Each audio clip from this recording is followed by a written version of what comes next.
Chapter 13. The fourth planet belonged to a businessman. This man was so much occupied that he did not even raise his head at the little prince's arrival. "Good morning," the little prince said to him.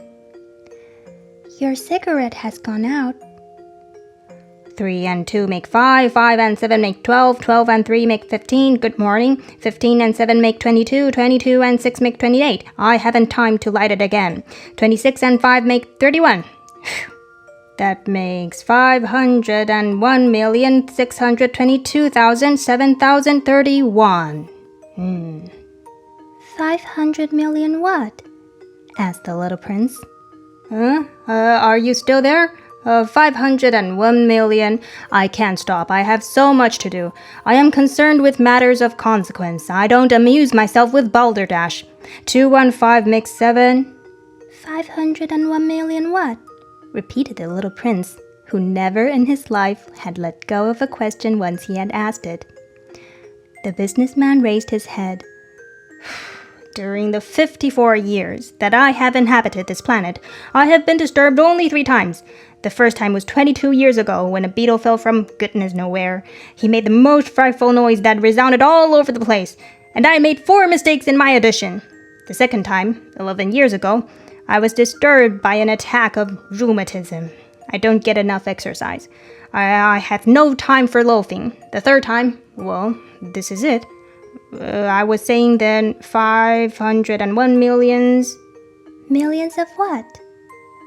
The businessman suddenly realized that there was no hope of being left in peace until he answered this question. Millions of those little objects, he said, which one sometimes sees in the sky. Flies? No, little glittering objects. Bees? No. The little golden objects that set lazy man into idle dreaming. As for me, I am concerned with matters of consequence. There is no time for idle dreaming in my life. Ah, you mean the stars?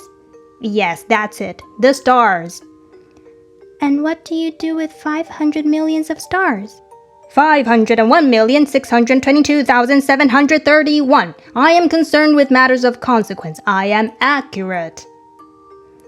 And what do you do with these stars? What do I do with them? Yes. Nothing. I own them. You own the stars? Yes. But I have already seen a king who... Kings do not own. They reign over. It is a very different matter. And what good does it do you to own the stars? It does me the good of making me rich. And what good does it do you to be rich? It makes it possible for me to buy more stars, if any are ever discovered.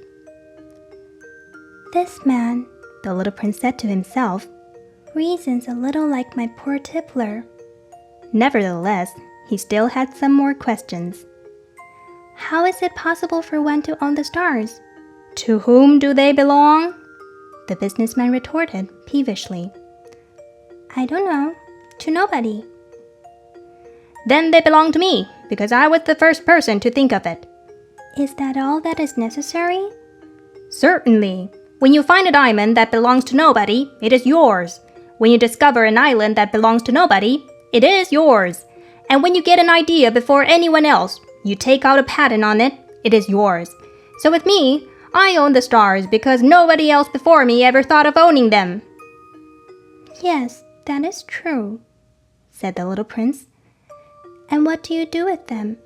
I administer them, replied the businessman. I count them and recount them. It is difficult, but I am a man who is naturally interested in matters of consequence. The little prince was still not satisfied. If I owned a silk scarf, he said, I could put it around my neck and take it away with me. If I owned a flower, I could pluck that flower and take it away with me. But you cannot pluck the stars from heaven. No, but I can put them in the bank. Whatever does that mean? That means that I write the number of my stars on a little paper, and then I put this paper in the drawer and lock it with a key. And that is all? That is enough, said the businessman. It is entertaining, thought the little prince. It is rather poetic, but it is of no great consequence.